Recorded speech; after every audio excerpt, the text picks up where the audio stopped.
বিশ্ববিদ্যালয়ের পাঠ শেষে অনেকেই ঝুঁকছেন বিদেশমুখী উচ্চশিক্ষায়। সুযোগ সুবিধা ও সফলতার কথা চিন্তা করে তারা দেশের চেয়ে বিদেশে ক্যারিয়ার গড়তে আগ্রহী। বিশেষজ্ঞরা বলছেন ব্যক্তিগত উন্নতির চ্যালেঞ্জ নেওয়াটাই স্বাভাবিক, তবে বাইরে চলে যাচ্ছে মেধা সম্পদ, যা দেশের ভবিষ্যতের জন্য ঝুঁকির ইঙ্গিত। মেধাবীদের দেশের জন্য সর্বোচ্চ কাজে লাগাতে প্রয়োজন যুগোপযোগী আধুনিক শিক্ষা এবং মানসম্মত কর্মসংস্থানের সুযোগ। মুনিয়া জুথির প্রতিবেদন। বিশ্ববিদ্যালয়ের সমাবর্তন শেষ, হাতে সার্টিফিকেট। এরপর অনেক তরুণের নতুন লক্ষ্য এখন বিদেশের বিশ্ববিদ্যালয় কিংবা উন্নত বিশ্বের আধুনিক কর্মক্ষেত্র। ট্রান্সক্রিপ্ট, সনদ, অ্যাটেস্টেশন আর ভেরিফিকেশনের আবেদন বাড়ছে। তবে এই প্রবণতা কি কেবল উচ্চশিক্ষার আকাঙ্ক্ষা, নাকি দেশের মেধা সম্পদ বাইরে চলে যাওয়ার একটি সতর্কবার্তা? সেই প্রশ্ন এখন আলোচনায়।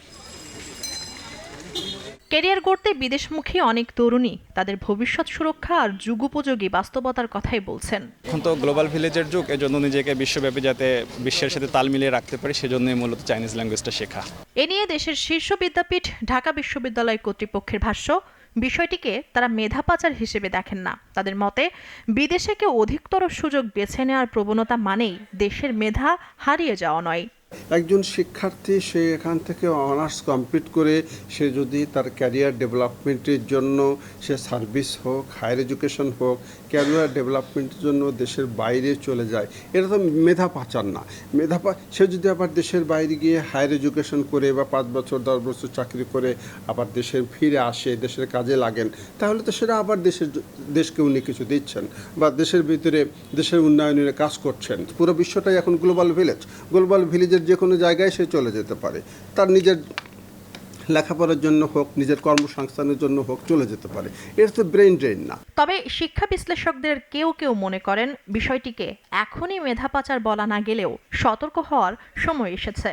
বিদেশে উচ্চশিক্ষার শেষে সেই সুদক্ষ জনশক্তি যদি আর দেশে ফিরে না আসে, তাহলে ভবিষ্যতে দেশের কর্মখাতগুলো বিশ্ববাজারের প্রতিযোগিতায় চ্যালেঞ্জের মুখে পড়তে পারে।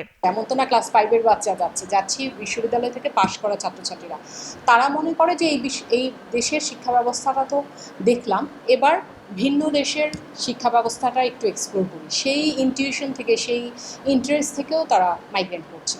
আমাদের জব মার্কেটের যে অবস্থা, শিক্ষার্থীরা মনে করে যে বাইরে থেকে যদি একটা ডিগ্রি নেওয়া যায়, ওই ডিগ্রির থ্রুতে সে বাইরে চলে গেল, তারপর সেখানে হয়তো জবের চেষ্টা করলো, সেটা একটা বিষয়। অর্থাৎ জব মার্কেট আমাদের এখানে যত সংকুচিত হচ্ছে, বাইরে মাইগ্রেন্ট স্টুডেন্ট সংখ্যা বাড়বে এবং সেখানে গিয়ে তারা জব অপরচুনিটিস খুঁজবে। এটা একটা স্বাভাবিক মাইগ্রেশন থিওরির একটা স্বাভাবিক প্রক্রিয়া।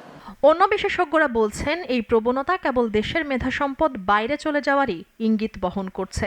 তবে অভিবাসী শিক্ষার্থীদের কারা স্থায়ীভাবে থেকে যাচ্ছেন আর কারা ফিরে আসছেন তা নির্ণয়ের কোনো সমন্বিত ব্যবস্থা না থাকায় প্রকৃত চিত্র জানা যাচ্ছে না। জব মার্কেটে যে পরিমাণ জবের ক্রাইসিস, সেটাকে হাইড করার জন্য এগুলো বলতে পারেন যে এটাকে ব্রেন ড্রেন আমি বলবো কি বলবো না, কারণ আসলে তো আমাদের এখানে ব্যাপক জব ক্রাইসিস। অ্যাকুরেটলি বলতে পারবেন না যে একেবারেই ব্রেন ড্রেন হচ্ছে না, অবশ্যই ব্রেন ড্রেন হচ্ছে, কারণ এখানে আমরা অনেক ব্রিলিয়েন্ট এবং এডুকেটেড যারা খুবই হাইলি ম্যারিটোরিয়াস অনেক ছাত্রকে আমরা কিন্তু হারাচ্ছি, এবং যেটার একটা ইমপ্লিকেশন আমাদের সিভিল সার্ভিসেও কিন্তু একটা মিডিওক্রিটি চলে আসে। মেধাবী তারুণ্য সম্পদকে দেশের কাজে সর্বোত্তমভাবে ব্যবহার করতে হলে আধুনিক শিক্ষা, গবেষণা, উন্নত কর্মসংস্থান, সুযোগ সুবিধা বাড়ানোর উপর গুরুত্ব আরোপ করেন বিশেষজ্ঞরা।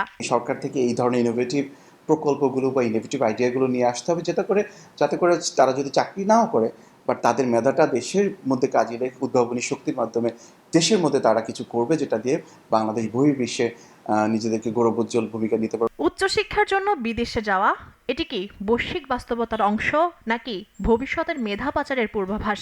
সেই বিতর্ক চলছে। তবে একটি বিষয় স্পষ্ট, দেশের মেধাবীদের ধরে রাখতে অনুকূল পরিবেশ তৈরির বিকল্প নেই। মুনিয়া জুথি, নাগরিক, ঢাকা।